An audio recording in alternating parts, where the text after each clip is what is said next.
Hi folks, Uncle Tony's Shop Talk back at you. Working on 68 Firebird again today, and finally got the doors back on her and the rear windows in, and that was kind of a bit of a challenge.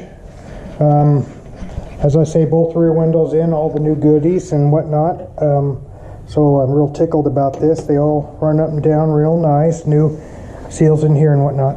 And on the doors, I had, as I said, I had to elongate the holes where the door to the car were on the bottom hinge over there to elevate it.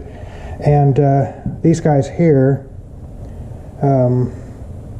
these ones all seem to kind of line up. I bolted them up, and just one little adjustment, but they shut good.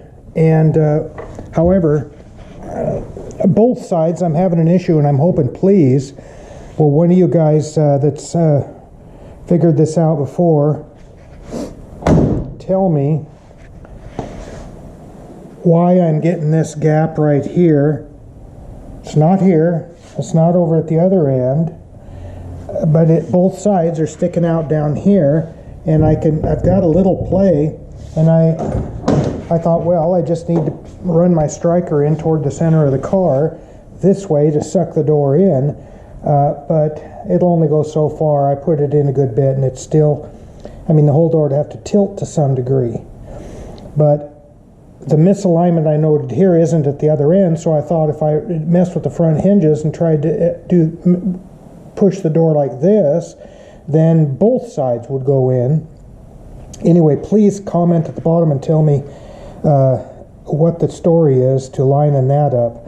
But at this point, I'm content because my doors are back on, and they shut and they latch pretty good. A little tight here. I still don't like this. It bugs me, but I figured at least she's functional. Worst case scenario, I can take it to a body outfit, an auto body place, and have them adjust those. Yeah, like I say, it's not quite right. Up here my gap is pretty uniform top to bottom, maybe a skosh tight here, but I'm not making any contact. Anyway, any suggestions would be appreciated.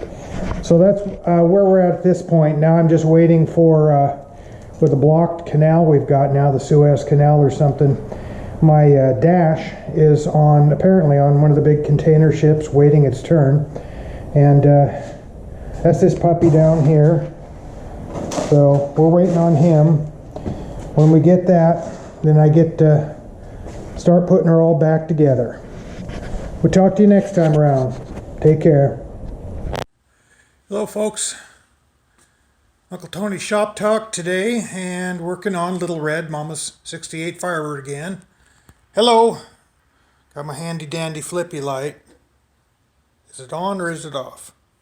These are the best things, the only way to go when you're working. Anyway, working on the doors and whatnot, and I put my handy dandy new latches back in here, and I closed it, and I thought, well, man, it's going to shut right now. No, sir. First time I've ever done this, and it is a learning process. The striker here had a groove on it, and I thought, well, hell, for $10 or whatever. So I bought a set of those, and I had to kind of sand this and then spray a little rust killer, the surface rust, and then I'm just going to hit that with the matching paint before I put them on. Had to do the same here with these door hinges. And some of those bolts just damn near twisted off. I mean, they come out, and they were so hard to get out, they stripped the bolt smooth, but they didn't break, thank goodness.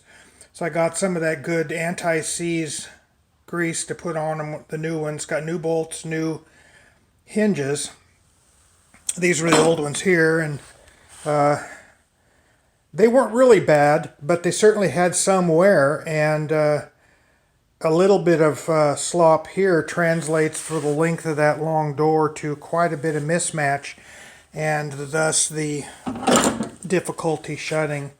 So with new hinges, new strikers, new new latch, or what the hell ever, I can't remember the name of half of this stuff. Same thing over here. Got the old hinges off here, got the rust stopper on here. And a guy should, when he goes there, he should chase those threads. I didn't have a set of thread chasers, but I was just going to run a tap, and then I Googled it and found out that that'll, and I'd had issues in the past. You'll go and think, well, I'll clean my threads up in the hole and run a tap through there. No, the tap is for cutting, and what'll happen is you're going through not a true surface, you know, because it's been altered with the crud and everything, and so you'll end up cutting it a little cockeyed, and then you're in real trouble. But you should just use a thread chaser, and all it does is just dress the existing threads. It doesn't do any cutting. So chase the threads in there, and then use that anti-seize grease. That is good stuff. But I got my new hinges here. Aren't them pretty? And man, I thought the other ones were pretty good. I thought, well, hell, maybe I shouldn't even have bothered replacing them. But then you get the new one, and you feel absolutely zero movement when you work it. And so a little bit of wear. And here's the old strikers, here, and a new little bugger here. Little things, but it makes a big difference. So,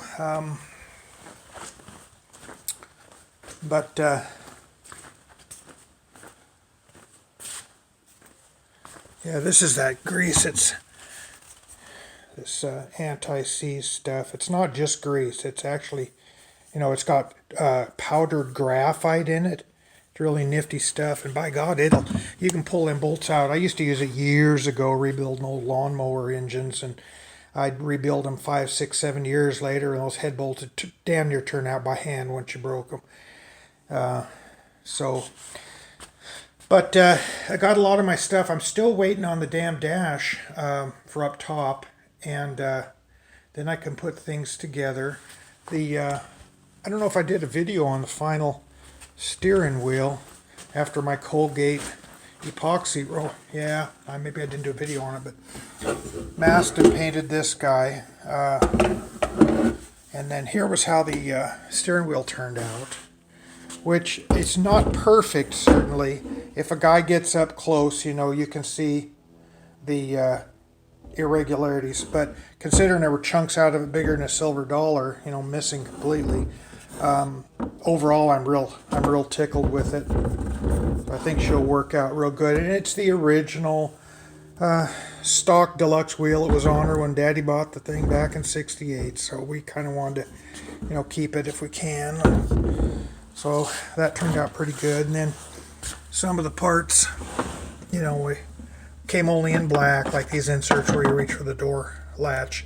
So I just painted those. Like this paint wasn't hard to get, called Palermo red, or bullfighter red, they'll call it a lot, that kind of thing.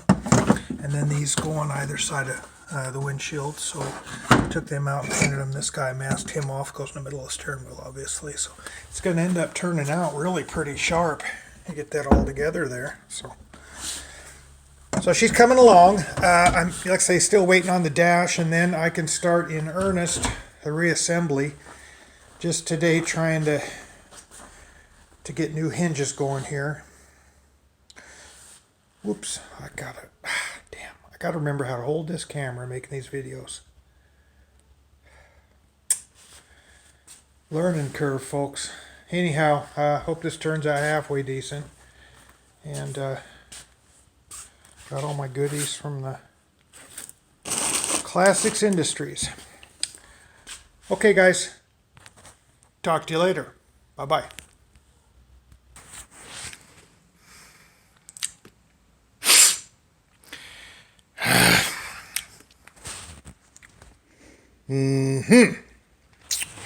Why, Uncle Tony, you ask, are we filing our brand new door hinge?